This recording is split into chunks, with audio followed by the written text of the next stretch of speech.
Hi! Welcome back to my channel. Today, we'll be discussing Master's Pet by Shroomy. If you haven't already, click the subscribe button now and get your BL Library card for the BL Library. Before we get started, there will be spoilers, so if you don't want me spoiling this manhwa, go ahead and click off now. No worries, I'll catch you next time. For those of you left behind, let's go over some content warnings. There may be references to child abandonment, implied cheating, power imbalance, social gap, enslavement, disordered eating, BDSM, dubcon and or non-con, age gap, experience gap, mentions of gambling, sex work, violence, blood, gossiping, classism, obsession, child abuse, self-deprecation, excessive drinking, death, mentions of arranged marriage, mentions of homelessness, forced monasticism, PTSD, mental illness, victim blaming, drugs, spying, manipulation, kidnapping, poisoning, religion, confinement, mentions of chronic illness, orphans, mentions of war, and snake bites, as these things do appear in the manhwa. But if that's okay with you, let's go and get started.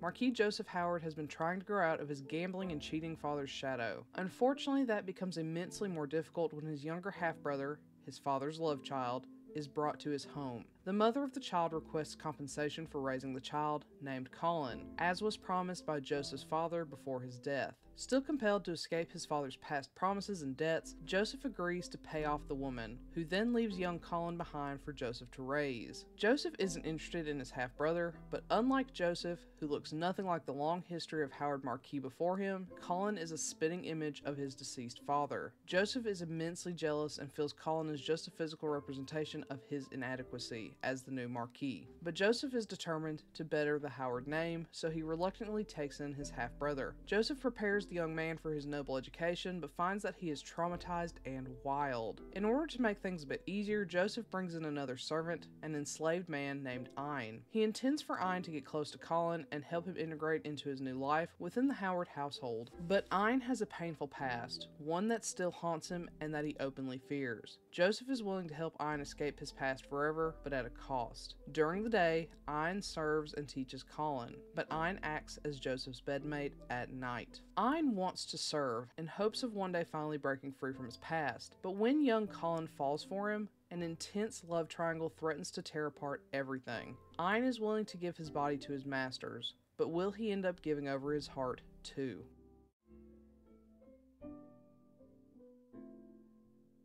The art style early on sort of reminds me of early Morak, with the very long side profile noses that connect to the upper lip, but way worse. It does get leaps and bounds better as it goes along, even going so far as to give more distinctive features between the characters, like the Marquis' flatter, rounded nose profile against Colin's more upturned and pointed one. The later art is also reminiscent of older Brothers Without a Tomorrow, which I hate, but more on that when I review one of their older titles, but it's not as stiff and harsh. A huge plus. There's one particular section that highlights what this artist is capable of, where Ein is having sex with Colin outside, and while they're holding each other, his expression becomes so much lighter and friendly with minute changes from panel to panel. It's still inconsistent throughout, but the art really grows as the story goes along, which I appreciate. Unfortunately, while the art does get better, the story desperately needs fleshing out. The most developed character is Joseph, while Ein and Colin are given vague flashbacks at most. Ein does get a bit more development when his former master enters the picture, but when compared to all the time spent on Joseph, his scars, the flashback of his life growing up with his mother who hated him for not being a reflection of the Howard bloodline, and even minor reactions to things, every other character feels hollow. This makes the love triangle feel very one-sided, which isn't all that uncommon with love triangles. I've read plenty where it's pretty clear who is endgame. However, surprise, the endgame is actually Ein and Colin. While I did like how bright and cheery Colin was, especially when Joseph was often much crueler and cold to Ein, Colin feels so hollow as a character. There are instances where his past is vaguely hinted at, such as his mother saying she wasn't a loving one and the like, but that's the extent of his development. He was a nice addition to the love triangle and acted as more of a bar to achieve for Joseph when sex was involved. Joseph steadily softens up, exposing his vulnerable sides to Ein, and the sex, in turn, seems to become more pleasurable for Ein because Joseph now now has a rival for Ein's affection. While Ein and Colin do sleep together, Colin just never seemed like the end game to me, so I was somewhat surprised when it turned out he was. I thought Joseph would finally let go of the pressures of nobility to be with Ein, letting Colin take over instead, especially when Joseph devised a plan to rescue and free Ein, but nope.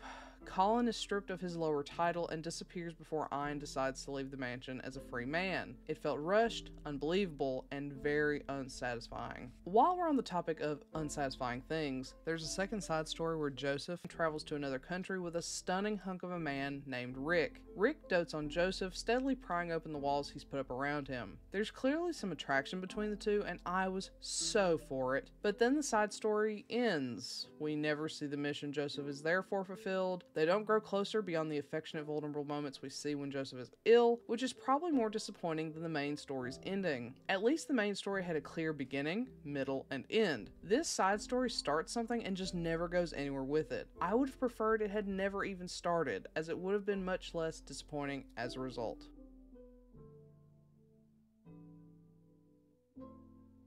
With all that being said, this is a hard miss. The art is rough, the story is severely lacking, and the endgame of the love triangle makes little sense, at least for me. This has potential, but it spent far too much time on the smut, I know, who am I, and not enough time developing the main cast, so we felt something for them, and that the triangle was viable. Add a painfully lacking side story hinting at a possible relationship for Joseph that goes nowhere, and I'm out. So, have you read Master's Pet? If so, what do you think? Do you agree with my assessment? Do you not? Let me know in comment below. Otherwise, I'll catch you next time.